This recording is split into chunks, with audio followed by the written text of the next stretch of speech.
Sets of readings for today, the 8th of September 2025, and the beginning of the work week for most people. Hope your day went well. Mine has gone pretty good today. So hopefully, let's take a deep breath.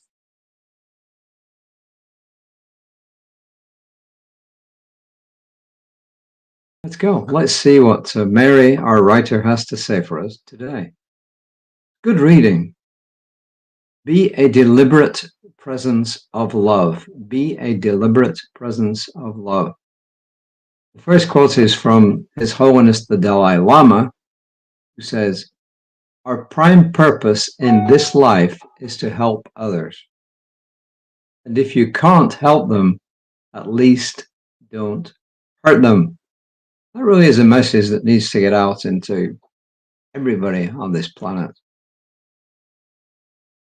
And Ernest Holmes, speaking from his soul, says, "Nothing but goodness can go from me, and nothing but goodness can return to me. There is nothing unlike goodness in my experience. There is nothing but kindness, nothing but generosity." And of course, he is speaking from the purview of his higher self there. This is a good story. As many of you watch this channel, quote unquote, know I love stories because stories are the best way to get a message across. At a busy doctor's office, a woman ahead of me at the reception desk said she needed help understanding her bill. In the most compassionate way, the receptionist took her aside and explained everything respectfully and clearly. Although the line was growing, there was not a note of impatience in her voice. As I was leaving, the same receptionist was walking an elderly man all the way to his car. Chatting joyfully with him, she exuded pure love. I waited for her to gently close his car door to tell her what a beautiful person she was and how she changed several lives today with her kindness.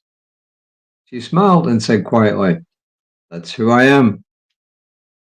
The depths of the receptionist's love reminded me of an ancient Sanskrit word, ahisma. It dates back to the yogic sage Patanjali and the Eightfold Path to Enlightenment and the Yoga Sutras. The word translates to non-injury and is a key virtue based on the belief that we are all sparks of divine love. As such, to harm any living being would be to harm all living things. Not only is ahisma the absence of cruelty, hate, and injustice, but it's also the deliberate presence of love and kindness for ourselves and for all beings. Yes, on the soul level, that's just who we are. In any season of life, we fulfill our transcendent purpose by walking gently on the earth as instruments of joy and peace, spreading kindness to all who cross our path. So that's a tall order. It's an extremely good order, but it's a very tall one. It really takes several things to actually achieve that.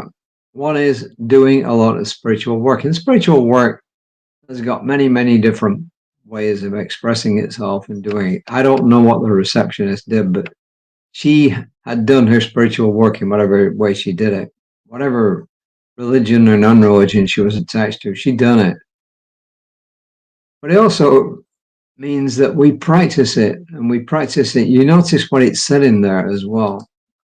It said at the end, in any season of life, we fulfill our transcendent purpose by walking gently on this earth as instruments of love and peace, spreading kindness to all who cross our path.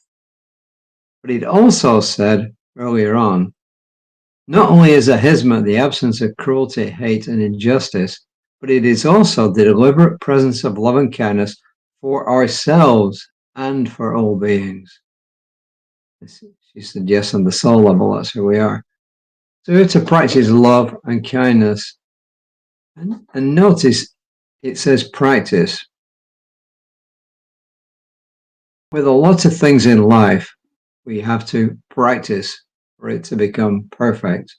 I know people sarcastically say, what is it? Not practice brings perfection, but practice brings. I forget what it was. It means repetition of the same thing.